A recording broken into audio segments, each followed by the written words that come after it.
A San Diego educator has co-authored a book examining U.S. public schools. In Search of Deeper Learning examines what it takes to inspire deeper learning in high schools.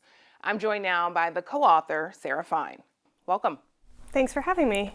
So, what does deeper learning mean for you? I spent the last 8 years with my co-author, Jill Almeida from Harvard, trying to figure that out. We did a study of 30 different high schools around the country where we were looking for evidence of kids who were really engaged in what they were learning in their classrooms, but beyond engaged, really intellectually stimulated by what they were doing, found personal meaning in what they were doing, and were doing work that was kind of conceptually rich. So some combination of rigor and engagement and joy.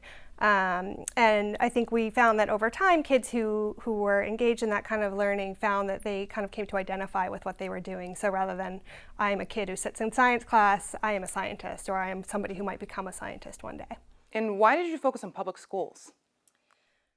Well, we felt that, first of all, I'm a former high school teacher, and so I know more than anybody how hard it is to come by that kind of learning with adolescents. And I think we felt very deeply that it was likely that the least rich learning was happening for the least well-served students who are in public schools for the most part. And I think we also really wanted to know what are the possibilities of public education. So, what did you find? We found pockets of very powerful learning, but we did not find very many schools which, as whole institutions, were doing very well in terms of consistency of that work with all kids.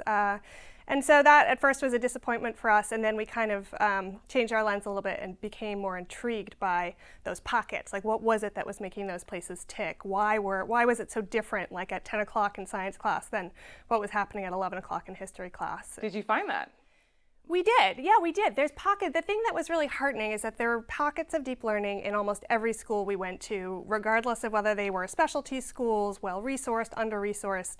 And it felt like there was something sort of qualitatively different about those spaces for kids, where teachers were seeing kids differently in the places where this was happening. So they were treating kids as agents who really could make some choices, who really were creative and capable of rich thinking. They were sort of breaking down boundaries between the school and the world beyond school, in some cases in really powerful ways where they're getting the kids out away from school, and in other cases where there was more constraint, they were bringing in outsiders, helping kids to understand why they were doing what they were doing.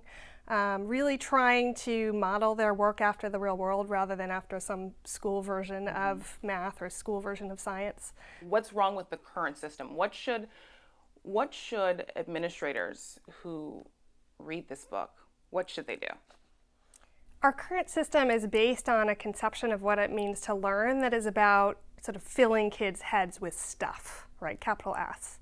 It's a very old tradition, sort of thinking about teaching as telling, and what it means to be proficient at something means to know something, capital K. And in this case, it often means to be able to do well on advanced placement exams or on SATs and or on state tests.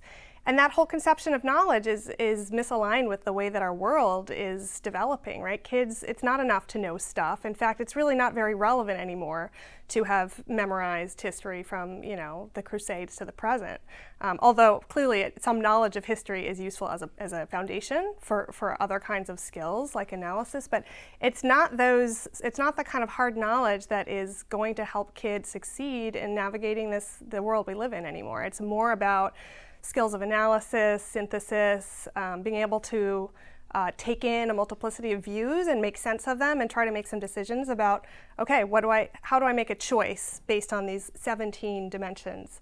And so we need schools that are helping kids learn to do that rather than continuing to tell them stuff and ask them to spit it back on exams. When it's time to actually get accepted into college, is there going to be that gap? Is there a problem there?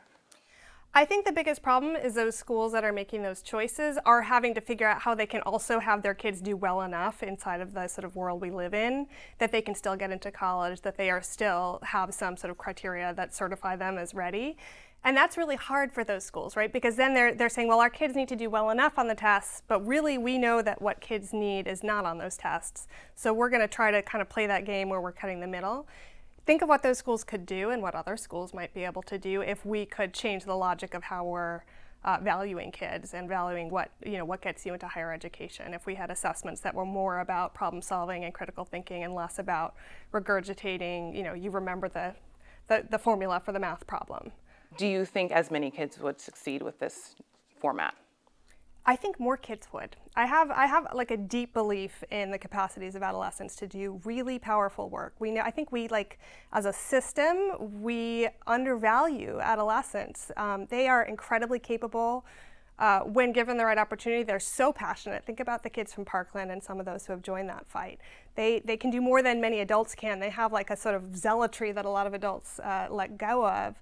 And when they're engaged, they'll just hold on to it and go incredibly deep. But we don't often treat them that way in schools. More often, we're saying you need to, earn this credential. You need to memorize this thing. You need to take the pass to go to the bathroom. And we sort of infantilize them and we micromanage them rather than really leaning into what they could do. Sarah Fine, thanks so much. Yeah, my pleasure. Thanks for having me.